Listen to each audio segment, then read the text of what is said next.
Hi, everybody. My name is Aubrey Kresge, and I decided to do my final presentation on feminism and specifically feminism for all. So, before I begin, I chose feminism because I believe it's a very popular topic, especially in our current time. And it being popular, I think it is important for inclusivity. So we have covered a few different articles in our class with feminism as one of the main topics. And these articles really pushed me to create my final project along the lines of feminism. So this is just my table of contents on what I'll cover. So I'll be presenting on the idea of feminism, its history, racism, inclusivity, and the relationship, obviously, to our class.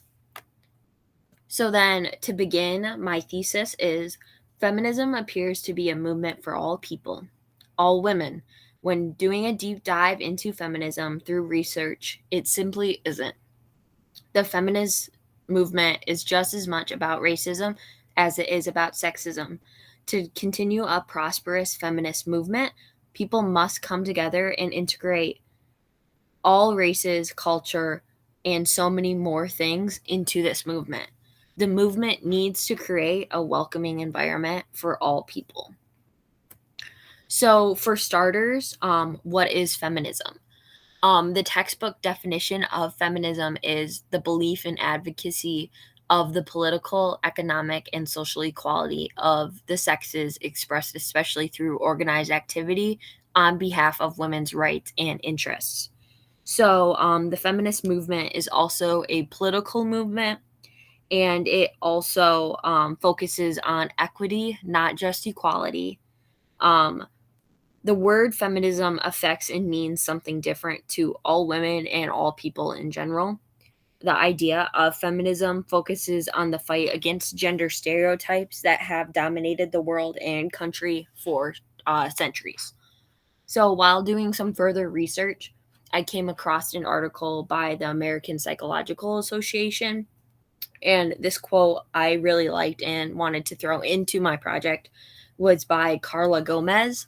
And she stated that feminism is it's being who you are, being the woman that you are without fear of judgment or a joke. It's being successful not in a materialistic way, but in the way you want to be. It's about doing what you want to do in life and fighting for what you want, not waiting for others to give you what you need. So then, the history of feminism. The fight for women's rights has been a continuous battle for almost 200 years. Feminism first began on the basis of a typical white, middle class, well educated woman. In the years, we've seen three waves of feminism. The first wave started back in 1848 and focused on abolition and the temperance movement. And this is also where we see abolitionist and women's rights activist Sojourner Truth present her Ain't I a Woman speech. In the 1960s, we see the high tail of the second wave of feminism. This played along the sides of anti war and civil rights movements, with Rosa Parks leading the way. It also focused on sexuality and reproductive rights. They were dominant issues, and much of the movement was focused on passing equal rights amendments to the Constitution, guaranteeing social equality regardless of sex. So during this wave, we see a lot more women in leadership roles in the country. We also see abortion rights and contraception become a thing. During the second wave, we also slowly begin to change the mindset from the stereotypical white woman and start thinking about women of color. So then we move into the third wave during the mid 1990s. And just like everything else in the 90s, it encouraged experimentation and it broke boundaries. And we are still currently in the third wave. So slowly approaching is the fourth wave of feminism. And it takes aspects from both the second and third waves. Um, excuse me, but feminism is a part of a larger consciousness of oppression, along with racism, ageism, classism, ableism, and isms against sexual orientation. So the fourth wave is creating that inclusivity of the mindset of all together. So then the importance of feminism, it's a gender-based oppression movement. Um, it's not just about jokes being made about women belonging in the kitchen or at home taking care of the kids while the husband's gone all day making the money. It's about women being denied equal access to education, jobs, equal pay, reproductive health services, and legislation, equality for years. The feminist movement also focuses on gender based violence and the presentation of women as weak, emotional, and many other superficial ideas. The feminist movement also highlights the social, political, and economic oppression of women. So, then moving on into sexism and racism, throughout the years, people have viewed the struggle between sexism and racism as separate entities. Um, I believe it's important to view them together as well. For years, women of minority groups have avoided the feminist movement because they don't want to further alienate themselves from the minority communities that they are a part of as well. Women of color are afraid to be part of the feminist movement for their own communities, but they're also the racism issues in the movement itself. So then, racism in feminism, women of minority groups have avoided the feminist movement um, since the second wave when they were started to be included. Um, a statistic we're all familiar with is that women get paid 75% of which a white man is paid. This is a prime example of white feminism in action. That 75% only accounts for white women. If you look further into that statistic, Black and Hispanic women and other women of color are getting paid even less than that 75% to the white man's $1. So that right there makes women of color feel invisible. Um, a quote I found while doing some research is from Catherine Stipson, and she states, I believe that women's liberation would be much stronger, much more honest, and ultimately more secure if it stopped comparing white women to black women. So, why the feminist movement lacks BIPOC? Um, White women have complicated the history of women and for women of color. Um, it makes women of color skeptical to be a part of this movement because for years it has only focused on white women. Like I just said, the beginnings of feminism completely disregarded women of color, and the failures of white women in the early stages of feminism set the stage for future exclusion.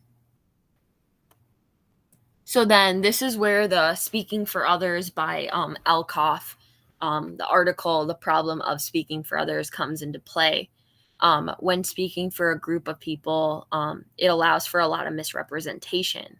The issues white middle class women face are not always the same problems that other women face. Um, Issues faced by white middle class women are not even the same problems other white middle class women experience. So to assume that it correlates with all women is just ignorance. Everyone experiences life differently, so we must adjust our movement accordingly. The third wave of feminism currently occurring continues to create those adjustments and evolve for all women. So then, how does this connect to class? Um, we've had a few articles based on feminism. The article I found most intriguing, and then that also connects to my topic, is Feminism and the Islamic Revival: Freedom as a Practice of Belonging by Alison Ware.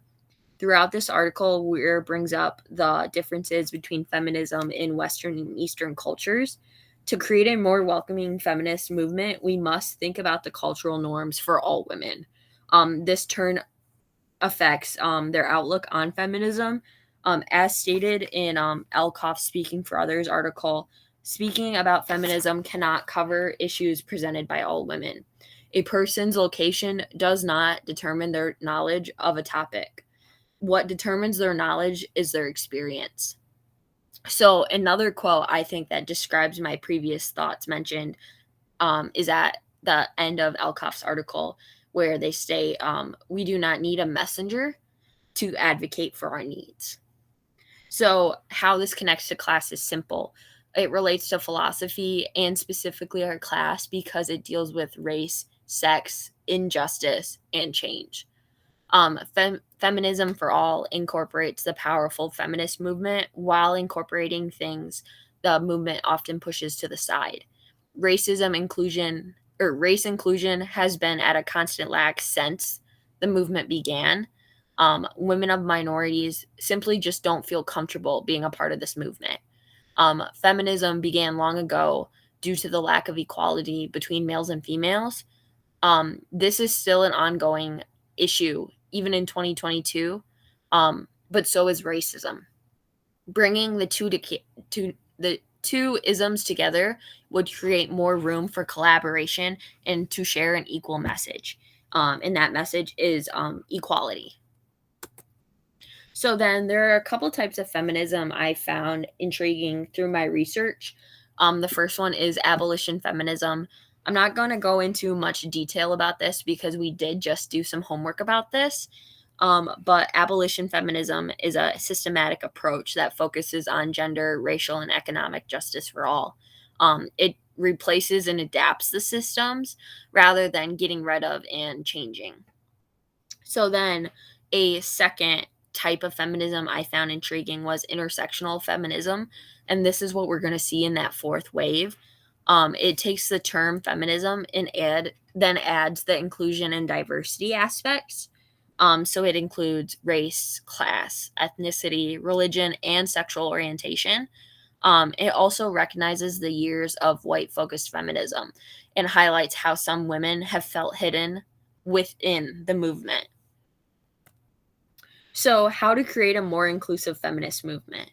It's simple: an open mindset to cultural norms and recognizing the differences in experiences, the way the world treats women of color, differently abled people, and the LGBTQ plus community.